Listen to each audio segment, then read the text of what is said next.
Hi అండి. అందరికీ నమస్తే. ఇది రైస్ కుక్కర్ అండి. బ్లింకిట్‌లో తీసుకున్నాను. మేము ఎప్పుడైనా బయటికెళ్ళేటప్పుడు రైస్ తినట్లే కాబట్టి నాకు కొర్రలు కావాలని నేను అప్పటికప్పుడు మనం వండుకునేడానికి వీలు పడుతుందని తీసుకున్నాను.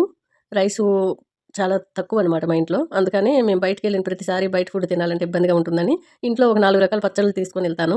ఆ రైస్ కుక్కర్ అయితే మొన్న బయటికెళ్ళాం కాబట్టి తీసుకొని అట్లానే మేము కొర్రలు మాత్రమే తిని హ్యాపీగా ఉండి వచ్చేసామండి. అందుకని ఎవరికైనా బయటికెళ్ళాలని, ఇంట్లో ఉండాలని అలాంటి రైస్ కుక్కర్ ఉంటే బావుంటుంది. త్వరగా అయిపోతుంది కూడా ఫుడ్డు. మనకి కొర్రలైన, రైస్ అయినా ఏదైనా కర్రీ అయినా వండుకోవచ్చు. సొరకాయ మలై కర్రీ చేస్తున్నాను. కొర్ర రైసు చాలా బావుంటుంది. సొరకాయని చక్కగా ఇలా మీకు ఏ సైజులో కావాలో ఆ సైజులో పొట్టంతా పీల్ చేసి ముక్కలు తరిగి పెట్టుకోండి. కుక్కర్‌లో ఏసేసుకొని కొద్దిగా రాలుపు, ఒక 2 స్పూన్ల వరకి వాటరేసి స్టవ్ హైలో పెట్టి 2 విజిలొచ్చే వరకి ఉడికించుకుంటే సరిపోతుంది. సాఫ్ట్‌గా మెత్తగా ఉడికిపోతుంది. ఈలోపు స్టవ్ పైన ఏదైనా బాండీ పెట్టుకొని ఒక 4, 5 స్పూన్ల వరకు నువ్వులు, ఒక స్పూన్ వరకి మిరియాలేసి ఏంచి మిక్సీ జార్‌లోకి తీసుకోవాలి. మనకి టేస్టు క్రీమీగా చాలా బావుంటుంది. మీ దగ్గర పాల మీగడ లేకపోతే మిల్క్ అయినా ఏసుకోవచ్చు. ఇలా ఏంచుకున్న నువ్వులన్నీ మిక్సీ జార్‌లోకి తీసుకొని కుక్కరు 2 విజిలొచ్చాక కింద దించేసుకుందాము.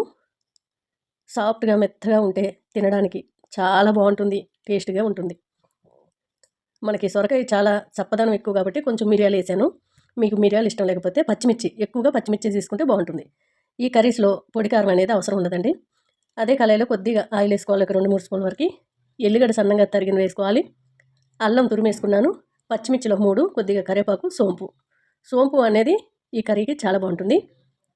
మిక్సీ జార్‌లో నువ్వులు, మిరియాలు మెత్తగా పొడి చేసుకోవాలి. నేను పాల మీగడ తీసుకుంటున్నాను. చాలా క్రీమీగా, టేస్ట్‌గా ఉండడం కోసం పాల మీగడ ఏస్తున్నాను. మీకు పాల మీగడ లేకుంటే చిక్కటి మిల్క్ అనేటివి ఏసుకోండి. మెత్తగా పేస్ట్ చేసి సైడ్ పెట్టుకోండి.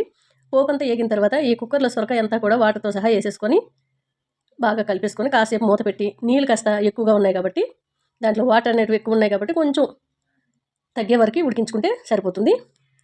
ఇప్పుడు స్టవ్ బంద్ చేసిన తర్వాత ఈ మిక్సీ పట్టుకునేదంతా నువ్వులు, మన పాల మీగడంతా కూడా ఏసేసుకొని కిందకి దించేసుకోవడమేనండి. మీకు కావాలంటే ఇంకా కొత్తిమీర కూడా ఏసుకోవచ్చు. ఇలా పలచగా అనిపిస్తుంది కానీ ఆ వేడికి చిక్కబడిపోయి మనకి క్రీమీగా చాలా బావుంటుంది. ఈ కర్రీ అనేది రోటీతోనైతే అద్దిరిపోతుందండి. నేను కొర్ర రైస్‌తో తిన్నాను. ఇంకా ఎంత తింటున్నామో మనకి తెలీదు. అంత క్రీమీగా, సాఫ్ట్‌గా, మెత్తగా భలే ఉంటుంది. టేస్ట్ అయితే వేరే లెవెల్ అండి.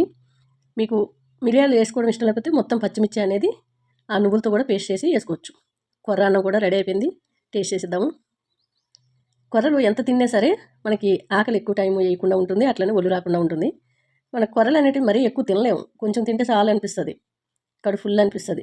టేస్ట్ అయితే చాలా బావుందండి. ఒక్కసారి ట్రై చేసి చూడండి. టేస్ట్ అదిరిపోయింది.